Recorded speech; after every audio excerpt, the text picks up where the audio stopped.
Hello class, I welcome you to this session. This session is about problems related to trade payables turnover ratio. So we know the formula of trade payables ratio, that is credit purchases divided by average trade payables. So trade payables is related to purchases. If we purchase some goods from the suppliers on credit, within how much time we are giving the money back to him, how much is the credit that is given to us, credit period that is given to us from the supplier's point of time. So that is called as trade payables turnover ratio. So we will discuss this problem.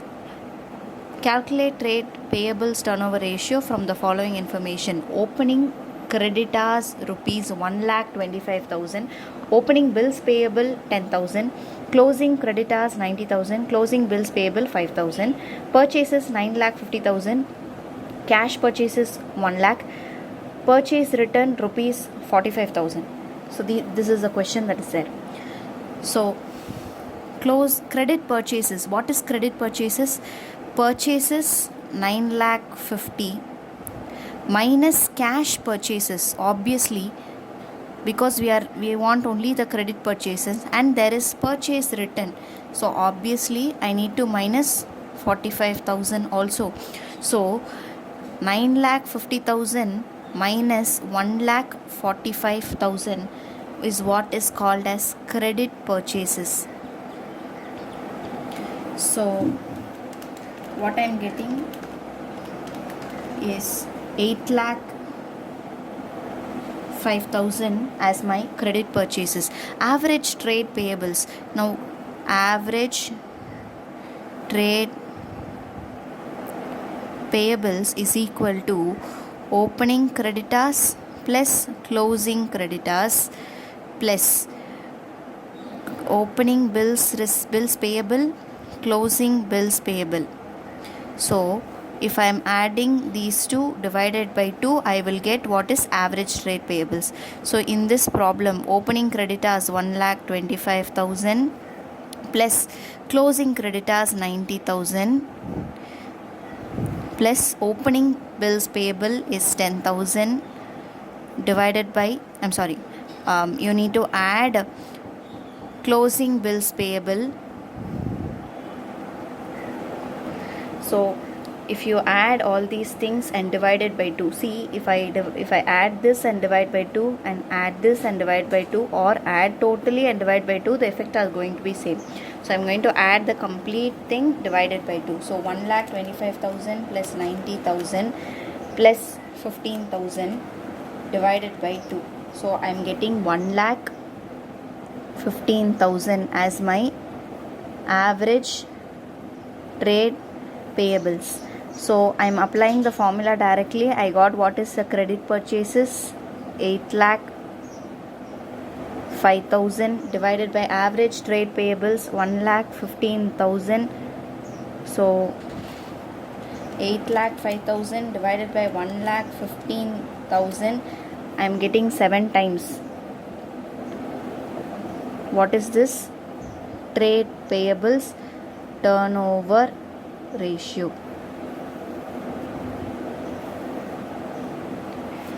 I'm sure that you are able to follow this question.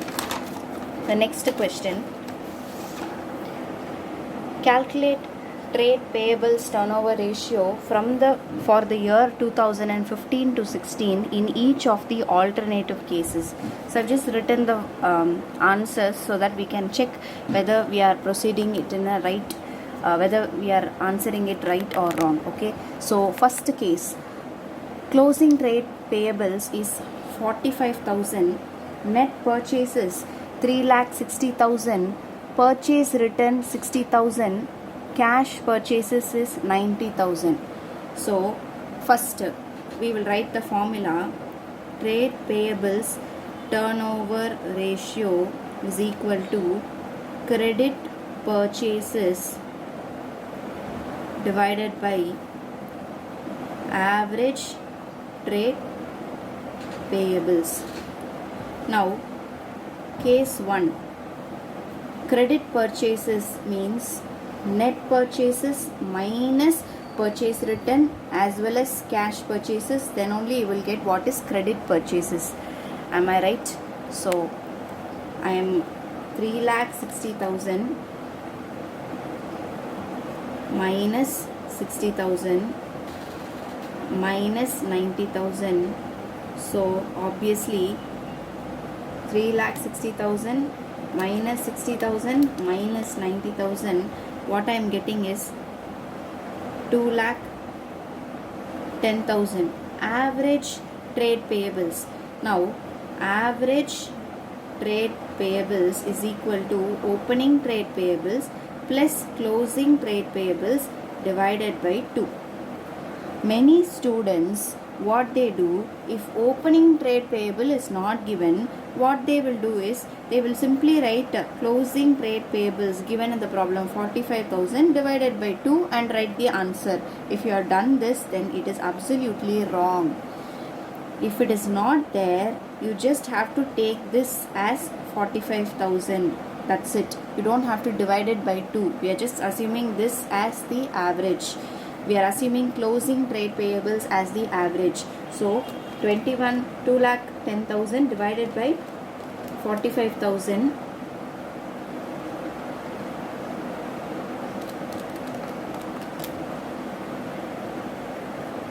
$3,60,000 minus 60,000 minus 90,000 divided by 45,000. Students, kindly pay attention. There is one thing that I have left. See, there is a net purchases given.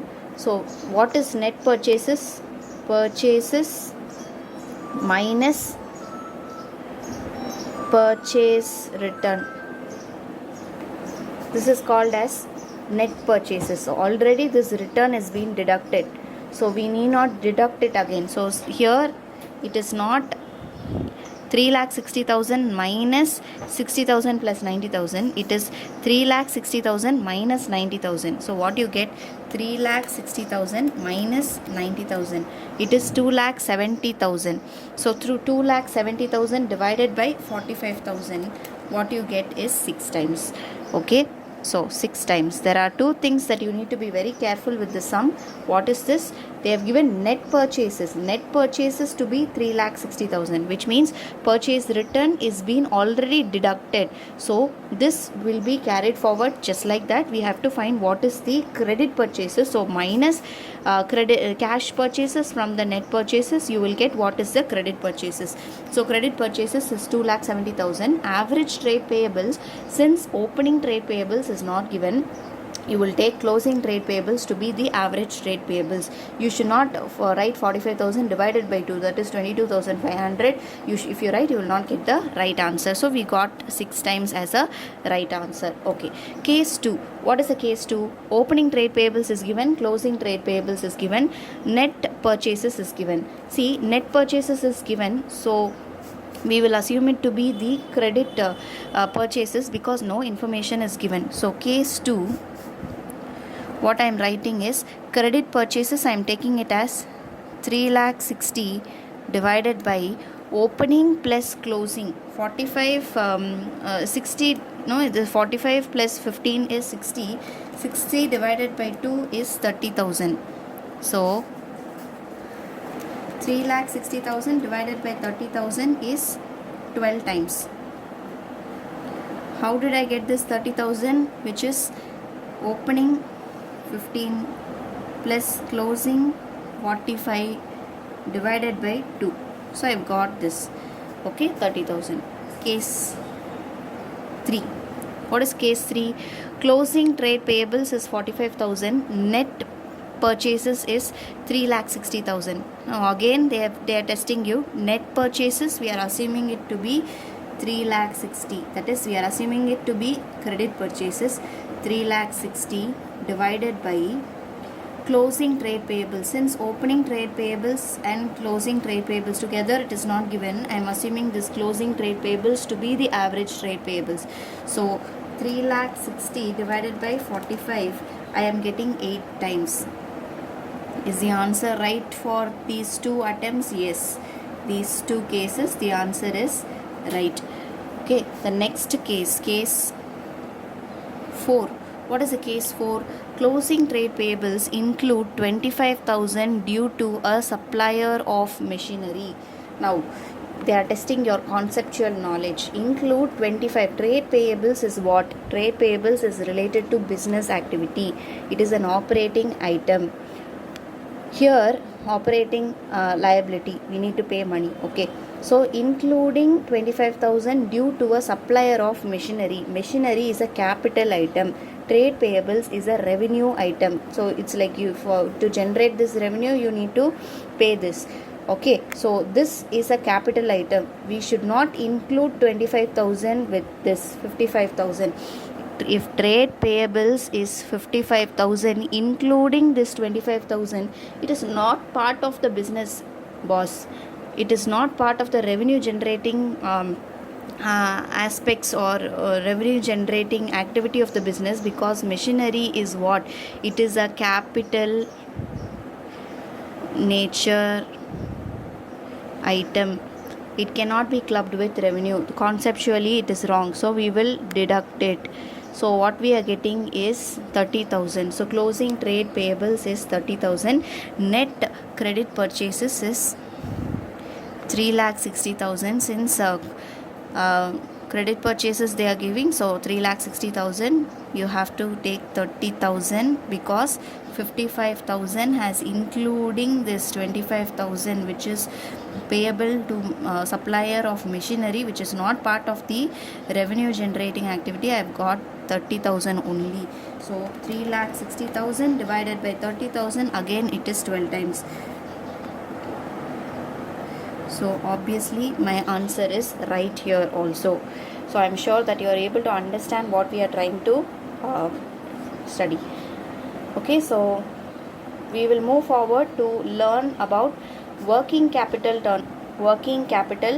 turnover ratio and return on investment ratio. As per your request, I have added this return on investment or return on capital employed also, so that we will be covering the entire thing. So first we will understand the formula. Working capital turnover ratio can be expressed as revenue from operations divided by working capital, or revenue from operations is nothing but your sales. Okay, or if at all in the question they have given only the cost of goods sold, you will take cost of goods sold divided by working capital. Working capital is nothing but current asset minus current liability. Okay, so we will go through this problem and try to understand and solve it. Question number 1 for working capital turnover ratio. Calculate the working capital turnover ratio. Marketable securities. What is this? It is a current asset. Inventories, current asset. Sundry debtors, current asset. Bills receivable, current asset. Cash at bank, current asset. Cash in hand, current asset. Bills payable, current liability. Sundry creditors, current liability. So you have the list of current asset and current liability. Here there is provision for tax. Provision for tax is a current liability. Okay, tax you need to pay it, so it is a current liability. Sales is given, return inward is given. Return inwards means it is sales return. So net sales only we require. So we need to take only the net sales. So I am just deducting. So net sales will be 21 lakhs. Okay, so as per the working capital turnover ratio formula, it is sales divided by working capital. Working capital, that is current asset minus current liability. Okay, so sales is 21 lakhs. What are my current assets? If I add all these current assets, what I am getting? 1 lakh 50, 2 lakhs, 4 lakhs, 4 lakhs, you get 5 lakh 50, 6 lakhs. Okay, 1 lakh 50, 50. So 6 lakhs is my current assets. What is my current liability? 2 lakh plus 30, 2 lakh 30 plus 20, it is 2 lakh 50,000. So 6 lakhs minus 2,50,000, I am getting 3,50,000. So what is my working capital turnover ratio? Working capital turnover ratio is 21 lakhs divided by 3,50,000, which is 6 times. We right? Yes, we are right. So our answer is right. Into this problem, question number 2, equity share capital is 15 lakhs. Gross profit on revenue from operations, that is net sales, is 33.1/3 percentage. Gross profit on sales, which is 33.1/3 or 33.33 percentage. Okay, so cost of revenue from operations or cost of goods sold is 20 lakhs. Current asset is 10 lakhs. Current liabilities is 2,50,000. Working capital turnover ratio is asked. What is the formula? Working capital turnover ratio is sales, that is net sales divided by current asset minus current liability. You can also use the cost of goods sold divided by, as I told you the previous formula section, you have sales divided by working capital or cost of goods sold divided by working capital. Since they have given us some information that we need to try to use net sales only.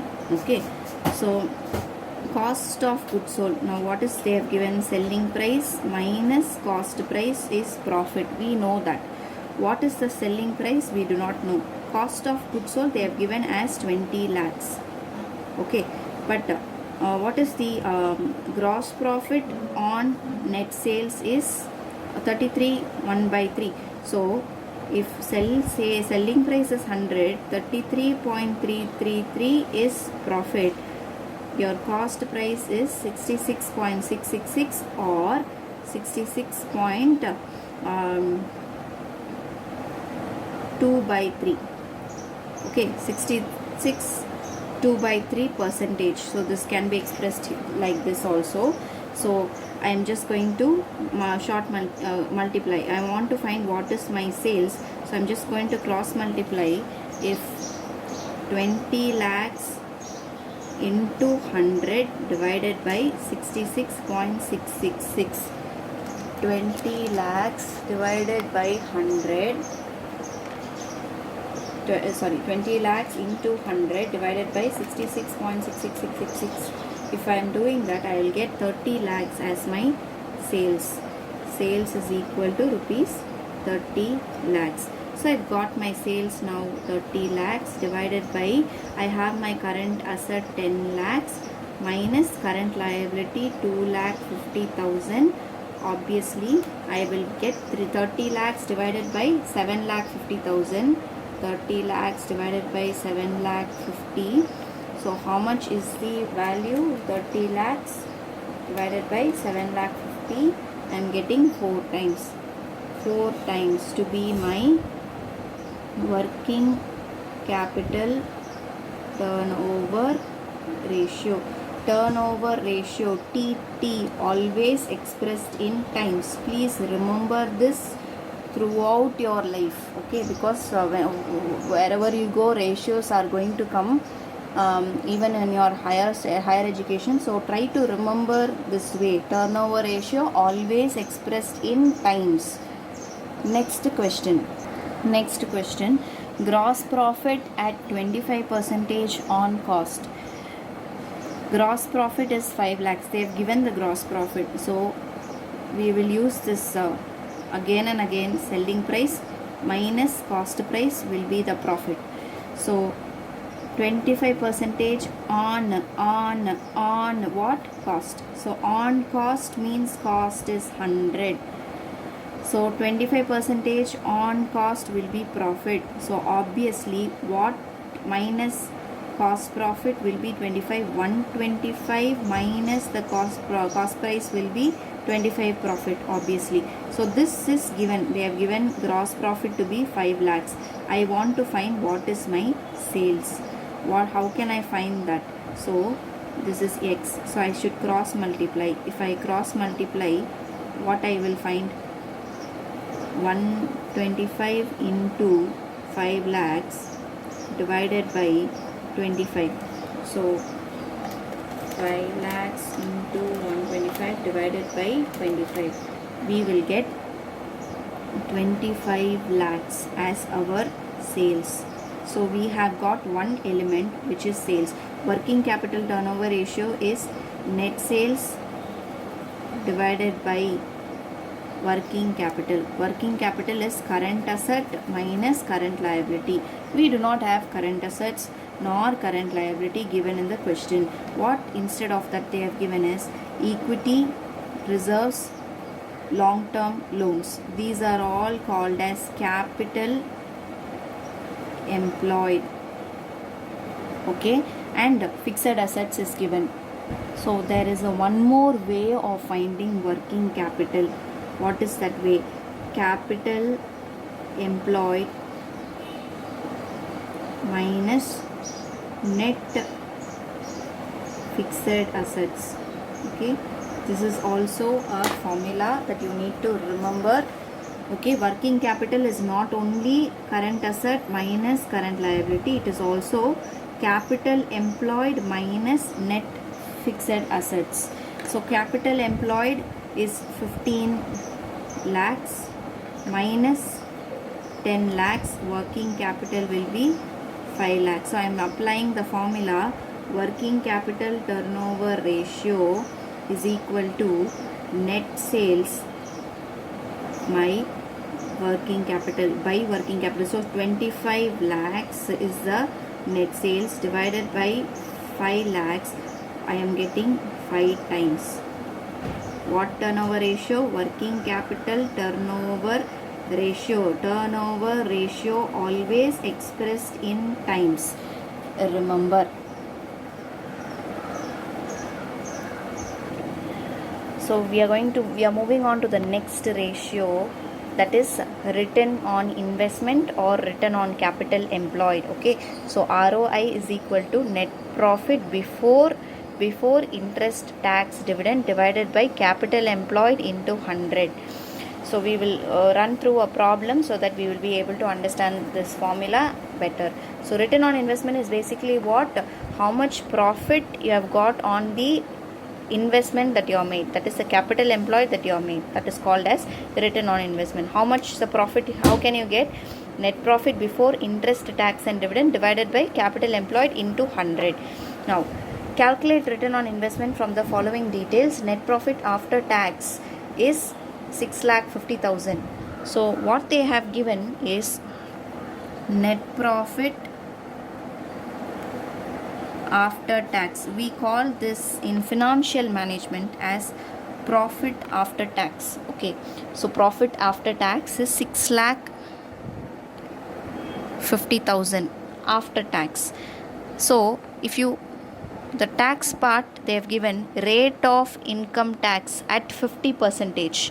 So if tax is 50%, if tax is 50%, if we deduct profit before tax from profit before tax, if we deduct tax 50%, we will get profit after tax. So this will be reverse working problem. It is a slightly tricky, little tricky but not difficult. Okay, so if after profit after tax my profit is 6,50,000, before profit what is, before tax what is my profit? So this will be 6,50,000. So if I deduct, if I add both, what will I get? I will get profit before tax, which is 13 lakhs. I am expressing it one more time. 6,50,000 is after tax. Okay, so profit after tax is 6,50,000. Tax plus 50%. Now we want profit before tax, because the formula says, what the formula says, net profit before interest, tax and dividend. We want net profit before tax. So what we are supposed to do, we need to find what is the 100%. If 50% is 6 lakh 50. What is 100 percentage? It is 13 lakhs. Okay, that's what we have done this. Okay, so interest, if we minus, what is the interest? I will read through this. 10% debentures of rupees 100 each, rupees 10 lakhs. So 10 lakhs into 10 percentage will give me 1 lakh. 10 lakhs into 10 percentage is 1 lakh. So 1 lakh is my interest. 1 lakh is my interest. So earnings before interest and tax will be 14 lakhs. Now what is this earnings before interest and tax? This will be your net profit before tax, interest and dividend. Okay, so this is your net profit before tax, interest and dividend. What we are trying to do, profit after tax we have, this is what given in the question. Idhilirundu we have found all these. What we have to know, we need to know earnings before interest and tax. We need to know what? Earnings before interest and tax. So profit after tax, okay. If I add tax with profit after tax, I will get profit before tax. If I add interest with profit before tax, I will get EBIT. So the statement actually looks like this.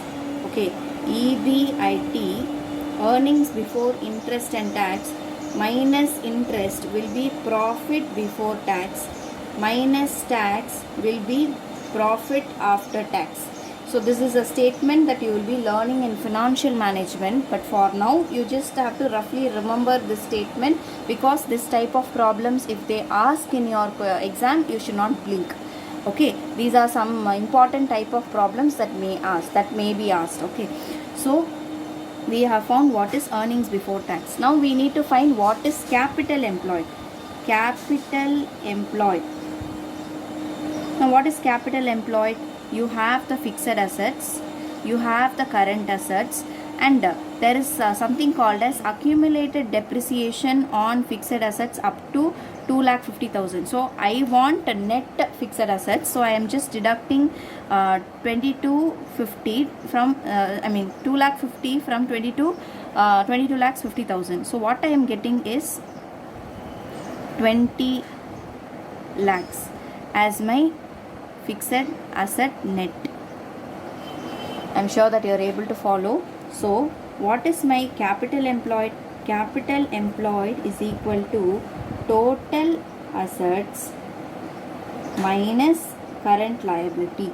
What is my total assets? 20 lakhs plus 12 lakhs.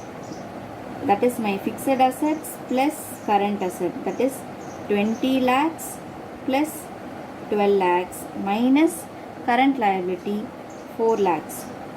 So this is 32 minus 4. So if we do 32 lakhs minus 4 lakhs, we will get 28 lakhs.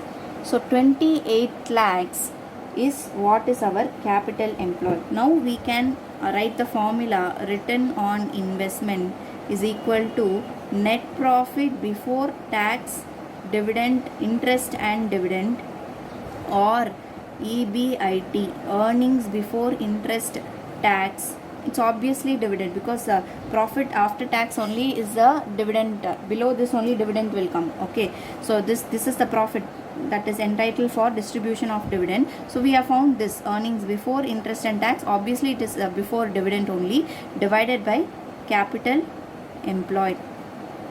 So if you have done this, what is our result?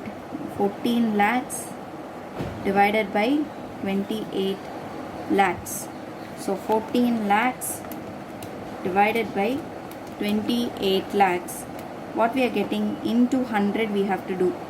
Okay, it is a profitability ratio. So into 100 we get 50% as our return on investment. It's a quite good percentage of return on investment. It's a really good, excellent percentage of return on investment. So I'm sure that you are able to follow. We will move to the next problem.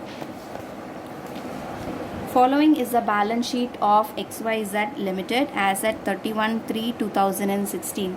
They have given the format of balance sheet. Equity and liability, shareholders fund, share capital 2 lakhs, reserves and surplus, general reserve 55,000. Surplus balance in the statement of P&L account is 45,000. So you have 1 lakh.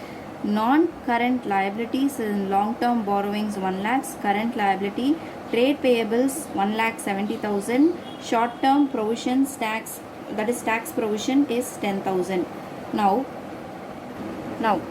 see, first we should be very clear of what is given, what is relevant for us, what is not relevant for us. Now what they are asking finally return on investment. Now what is return on investment? Return on investment is net profit before interest, tax and dividend divided by capital employed into 100. So this is a formula. So what we require is net profit before interest, tax and dividend.